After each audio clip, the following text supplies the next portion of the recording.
배우자 기도는 꼭 해야 되는 걸까요? 아니면 안 해도 되는 걸까요? 해야 된다면 얼마나 구체적으로 해야 맞는 걸까요? 그리고 배우자 기도를 안 하면 좋은 사람을 못 만날까요? 이런 궁금증들이 많으실 텐데요. 이런 질문들이 생기는 이유가 뭐냐면 배우자 기도에 대해서 뭔가 정해놓고 이런 사람을 만나게 해달라고 기도하는 것 이렇게만 생각하기 때문에 저런 궁금증들이 생기는 거예요. 먼저 기도가 무엇인지에 대해서 잠깐만 얘기를 하자면요. 기도라는 거는 하나님 뭐뭐 들어주세요, 뭐뭐 이뤄주세요 이렇게 원하는 걸 비는 것만이 기도인 것은 아니죠. 하나님 말씀을 깊이 묵상하고 또 주님에 대한 사랑과 의지를 고백하고 이런 것들도 다 기도에 포함이 되는 거예요. 그렇다면 배우자 기도도 우리가 조금 더 깊게 생각해봤으면 좋겠어요. 배우자 기도를 어떻게 해야 되는지 오늘 제가 3가지로 말씀을 드릴게요. 자, 첫 번째, 하나님의 절대 주권을 믿는 믿음을 가져야 해요. 내 모든 것을 배우자까지도 다 예비해 놓으셨음이 믿어져야 해요. 이게 믿어지지 않으면요, 연애와 결혼에 있어서 괜히 계속 조급해지고 내 생각대로 하게 되고 자꾸 하나님을 떼어놓고 생각하게 돼요. 하나님께서 내 모든 것을 책임지시고 다스리시고 내게 가장 좋은 배우자를 예비하셨다. 이 사실을 믿는 것이 배우자 기도의 시작이에요. 그 다음에 두 번째로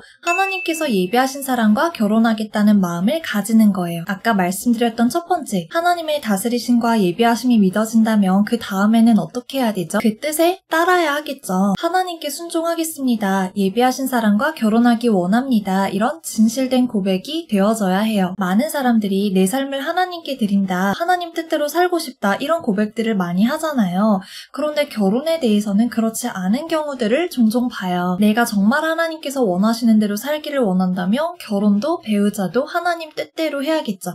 근데 하나님께서 내 마음에 별로 안 드는 사람을 예비해 놓으셨으면 어떡하죠? 그렇지 않아요. 하나님께서는 정말 나에게 가장 좋은 것을 주세요. 그러니까 걱정하시지 마시고 믿으시기를 바래요. 나를 더 잘 아시고 사랑하시는 아버지께서 가장 좋은 것을 주세요. 마지막으로 3번째, 그 예비하신 사람을 만나게 하셨을 때 알게 해달라는 기도를 하셔야 돼요. 연애와 결혼이라는 것이 참 감정의 영향을 받기가 쉽죠. 감정 편향이라는 말이 있는데 이게 뭐냐면 감정에 따라서 선택과 판단을 하게 되는 현상을 의미해요. 이 감정 편향 때문에 올바른 판단을 내리지 못하는 경우가 참 많이 생겨요. 이 감정이라는 게 모든 합리적인 이유를 이겨버릴 만큼 아주 강력하기 때문에 그래요. 특히 연애와 결혼에 있어서 내 감정대로 안 하면 못 견디겠고 꼭 감정대로만 해야지만 되는 그런 현상들이 많이 일어나죠. 머리로는 알면서도 한편으로는 알면서도 이 감정이라는 것을 이기는 것이 정말 힘들어요. 우리 사람이라는 존재가 이렇게 참 연약하죠. 우리의 이런 부족한 부분들이 하나님의 뜻대로 하지 못하도록 막기 때문에 꼭 이 부분을 놓고 기도를 하셔야 돼요. 내가 하나님의 뜻을 정확하게 알 수 있도록 말씀으로 인도해 주세요. 내 감정, 내 생각이 아니라 하나님의 뜻대로 인도받을 수 있도록 다스려 주세요. 이렇게 기도를 꼭 하셔야 돼요. 자, 이렇게 신뢰하는 믿음이 있고 순종하겠다는 자세가 되어 있고 그리고 인도받는 기도를 하는 것, 이렇게 3가지가 배우자 기도예요. 그 사람이 누군지는 모르겠지만 하나님께서 예비해 놓으셨을 줄 믿고 또 가장 좋은 때에 만나게 하실 줄 믿습니다.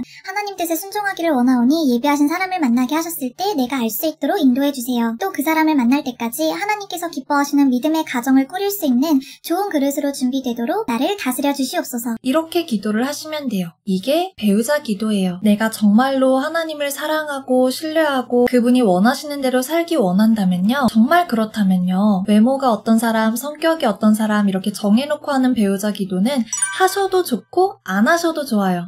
안 해도 좋다고요? 이렇게 정해놓고 하는 배우자 기도를 안 하면 그런 좋은 사람을 못 만나지 않을까요? 그렇지 않아요. 이 얘기는 조금 더 뒤에서 자세히 하겠지만 오히려 다 하나님께 내려놓고 배우자나 결혼에 대해서 생각을 안 하고 기도도 안 하고 있었는데 그냥 지금 맡기신 일에 충실하게 집중하면서 살고 있었는데 그때 예비하신 배우자를 만나게 하시더라, 이런 간증들이 참 많아요. 대신 이런 분들은 아까 말씀드렸던 믿음과 순종의 자세가 되어 있었겠죠. 그렇다고 해서 이런 사람을 만나게 해주세요, 저런 사람을 만나게 해주세요 라는 기도를 하는 것이 틀렸다는 게 절대 아니에요. 저도 그런 기도를 했었어요. 결론적으로 중요한 거는 그런 기도를 하든 안 하든 아까 말씀드린 3가지가 바탕이 되어 있어야 하고 내가 원하는 것만을 고집하고 떼쓰지 않는 그런 성숙함이 있어야 되겠죠. 하나님을 신뢰하고 순종하는 마음이 없이 내가 원하는 것을 들어주기를 바라는 그런 기도만 하는 것은 올바르고 성숙한 신앙은 아니에요. 내가 리스트를 쫙 적어놓고 작정 기도를 한다고 해서 하나님께서 그대로 다 들어주셔야 하는 거는 아니죠. 기도 응답은 내가 돈을 넣을 때마다 원하는 음료수가 나오는 그런 자판 자연환기 원리가 아니니까요. 내가 A를 원한다고 기도했는데 하나님께서 A를 해주셔야지 왜 안 해주시냐 이렇게 떼를 쓴다면 그건 하나님을 무시하는 걸지도 몰라요. 하나님을 내가 원하는 소원을 들어주는 램프의 요정처럼 생각하는 거예요. 제 간증을 조금 말씀드릴게요.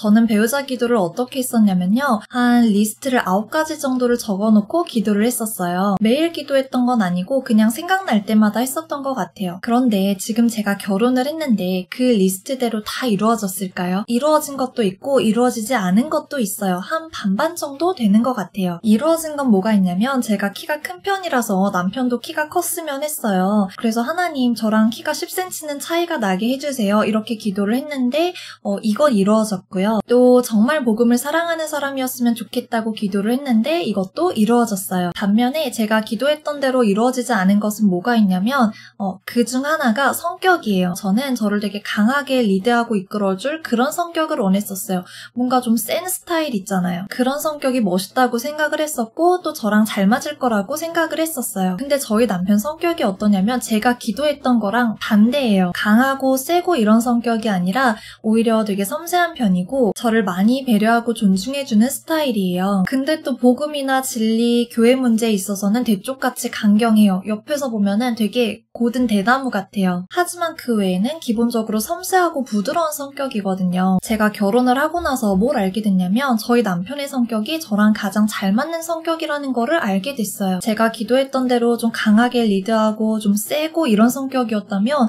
저랑 너무 안 맞았을 거고 양쪽 다 되게 힘들었을 거예요. 이렇게 제가 20대 때 기도했던 내용이랑 지금의 배우자의 모습을 비교를 해보면 정말 너무 신기한 거예요. 그 리스트랑 맞는 것도 있고 안 맞는 것도 있는데 결과적으로 저한테 가장 좋은 사람, 가장 잘 맞는 사람을 만나게 해주셨거든요. 저는 그냥 제 생각대로 내가 나한테 잘 맞는다고 생각하는 대로 리스트를 적어서 기도를 했지만 하나님께서는 그것과 상관없이 가장 좋은 사람을 선물로 주신 거예요. 여러분 믿으셔야 돼요. 하나님의 절대 주권을 인정하시고 신뢰하셔야 하고 그것에 따르겠다는 자세가 되어 있어야 해요. 물론 간혹 정말 뗐으면 내가 원하는 대로 해주시는 경우도 있어요. 기쁜 마음은 아니겠지만 어쩔 수 없이 허락을 해주시는 거죠. 근데 그 결과에 대한 책임은 본인이 져야 해요. 어린아이가 자꾸 스마트폰 보여달라고 떼쓰고 난리 부리면 부모는 원하지 않지만 이 아이에게 좋지 않은 것을 알지만 어쩔 수 없이 못 이겨서 보여주기도 하죠. 스마트폰 예시뿐만 아니라요. 하나님께서도 허용은 해주실 수 있어요. 애가 막 드러눕고 떼쓰고 단식 투쟁하고 이거 아니면 죽겠다고 난리를 치는데 어떡하겠어요. 근데 어린아이가 자기가 원하는 대로 스마트폰을 보면 어떤 결과가 있을까요? 시력이 나빠지고 문해력이 떨어지고 주의 집중력이 안 좋아지는 그런 여러 가지 부정적인 결과들이 있겠죠. 근데 이런 부정적인 결과들은 이 아이가 살면서 본인이 겪어야 할 문제들이에요. 마찬가지로 하나님께서 원하시지 않는데 내가 억지로 떼쓰고 기도해서 얻어낸 것이 있다면 그로 인한 부정적인 결과는 내가 감수해야 해요. 물론 그렇게 생긴 부정적인 결과들도 내가 회개하고 기도하면서 나아갈 때 하나님께서 책임져 주시고 또 그 안에서 선한 뜻을 이루어 주세요. 하지만 그렇게 되기까지의 과정은 힘들더라도 내가 겪어야 하는 거예요. 하나님께서 수술은 해주시지만 그 수술을 받는 아픔과 고통은 내가 겪는 수밖에 없는 거죠. 여러분, 하나님 뜻대로 하는 것이 가장 좋아요. 가장 타롭고 가장 행복하고 나에게 가장 좋은 길이에요. 근데 문제가 뭐냐면 하나님 생각과 내 생각이 다를 때가 많다는 거예요. 그쵸? 저희 남편 목사님이 음악을 좋아하시는데 작곡이랑 보컬이랑 연주를 다 하세요. 혼자 앨범도 내시고요. 근데 저는 일단 제가 음악을 하는 사람을 만날 거라고는 아예 생각도 안 했어요. 그것도 락음악은 아예 제 사고 범주 바깥에 있었거든요. 제가 음악 장르를 그렇게 가리지는 않거든요. 뭐 팝이든 클래식이든 EDM이든 장르 가리지 않고 대부분 좋아하는데 진짜 락은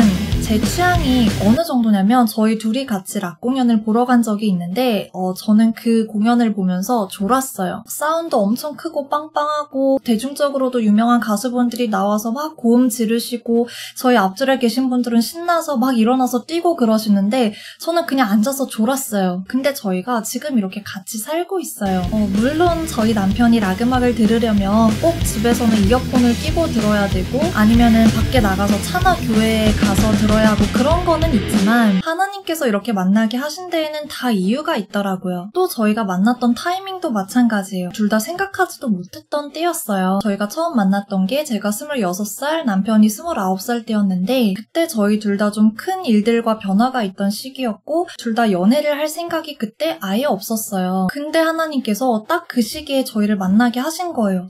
그리고 이후에 연애를 하게 되면서 이제 연애를 하니까 좋고 행복하잖아요. 그러니까 우리가 더 일찍 만났었으면 좋았을걸. 어렸을 땐 시간도 더 많았었는데 이런 생각도 들었거든요. 근데 아니더라고요. 하나님께서 저희를 가장 좋은 때에 만나게 하셨어요. 만약에 바라던 대로 저희가 좀 더 일찍 한 20대 초중반에 만났더라면 정말 파국이었을 거예요. 진짜 결혼까지 못했을 거예요. 딱 저희가 좀 더 성숙해졌을 때 그리고 하나님께서 계획하신 저희 인생길에 있어서 이제 둘이 만나는 것이 필요할 때 가장 좋은 타이밍에 만나게 해주셨어요. 여러분 누구를 만나게 하실지 그리고 언제 만나게 하실지는 다 하나님 뜻 안에 있으니까 믿으시기를 바래요. 나에게 가장 좋은 사람을 가장 좋은 타이밍에 만나게 하세요. 결론적으로 배우자 기도를 어떤 방식으로 하시든 간에 내 마음 자세가 되어 있고 인도받고자 하는 기도를 하시는 것이 중요합니다. 우리의 모든 삶이 하나님의 계획 안에 있음을 믿고 그 계획을 찾아 나가시기를 바래요. 오늘도 영상 끝까지 봐주셔서 감사드리고요. 다음에 또 좋은 영상으로